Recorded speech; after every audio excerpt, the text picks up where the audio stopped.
Assalamualaikum, perkenalkan nama saya Ardanella, NIM 19017041, Program Studi Sastra Indonesia, Universitas Negeri Padang. Pada video animasi kali ini, saya akan menjelaskan tentang fakta cerita, yaitu tokoh dan penokohan. Baiklah, langsung saja. Yang pertama kita bahas tentang tokoh dan perwatakan. Nah, pembahasan yang berkenaan dengan tokoh dan watak ini mencakup beberapa hal berikut.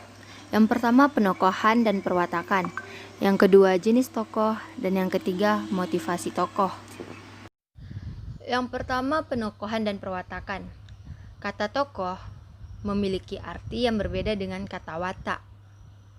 Namun, karena keduanya saling berkaitan antara yang satu dengan yang lainnya, pembahasan terhadap keduanya disatukan.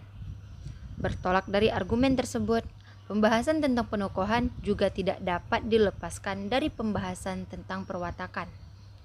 Penokohan adalah cara pengarang dalam melukiskan tokoh, sedangkan perwatakan adalah cara pengarang dalam menggambarkan watak dan kepribadian tokoh. Berikutnya saya akan membahas tentang jenis tokohnya. Dalam karya fiksi biasanya terdapat berbagai macam tokoh. Dalam novel Siti Nurbaya, terdapat tokoh Siti Nurbaya, Samsul Bahri, Datuk Maringgih, Bakhtiar Arifin, dan lain-lain. Dalam novel Pada Sebuah Kapal, terdapat tokoh Sri, Sabutro, Charles Vincent, dan Michael de Banton. Meskipun demikian, ada juga karya fiksi yang tokoh-tokohnya tidak sebanyak jumlah tokoh dalam novel. Pada cerpen misalnya, jumlah tokoh pada cerpen lebih sedikit. Meskipun tampak begitu beragam, tokoh-tokoh di atas yang bisa diklasifikasikan sesuai dengan dasar-dasar pengklasifikasian yang digunakan. Meskipun ada beberapa tokoh yang dapat dibedakan sesuai dengan dasar klasifikasi yang digunakan, pilihan terhadap jenis klasifikasi tertentu tentu akan sangat ditentukan oleh fokus kajian yang dilakukan. Sebaliknya, fokus kajian yang dipilih oleh seorang pengkaji tentu juga akan sangat ditentukan oleh karakteristik tokohnya. Jenis klasifikasi yang mana yang relevan dengan karakteristik tokoh dari dalam karya fiksi yang dikaji.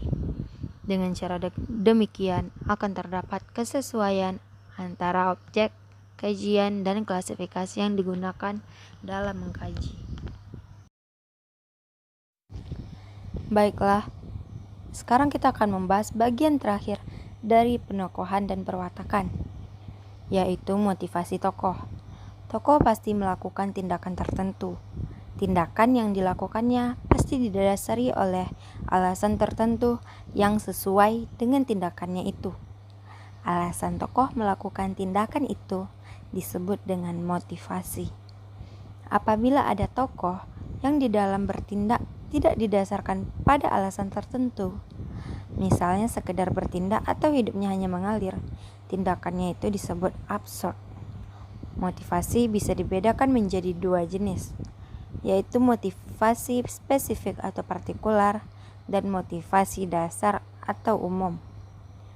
Motivasi spesifik adalah alasan atau reaksi spontan yang mungkin tidak didasari yang ditunjukkan oleh adegan atau dialog tertentu. Motivasi dasar adalah suatu aspek umum dari satu tokoh, dengan kata lain hasrat dan maksud yang memandu sang tokoh dalam melewati keseluruhan cerita. Jadi, motivasi dasar itu ialah arah tempat seluruh motivasi spesifik bermuara. Baiklah, selain tentang penokohan dan perwatakan tadi, kita juga akan mengkaji tokoh dan perwatakan dalam karya fiksi. Ada beberapa langkah yang dapat dilakukan dalam mengapresiasi tokoh dan perwatakannya. Langkah-langkahnya yaitu membaca seluruh teks, mengidentifikasi tokoh beserta perannya, menentukan hubungan antar tokoh cerita, dan interpretasi. Baiklah, hanya ini yang dapat saya sampaikan.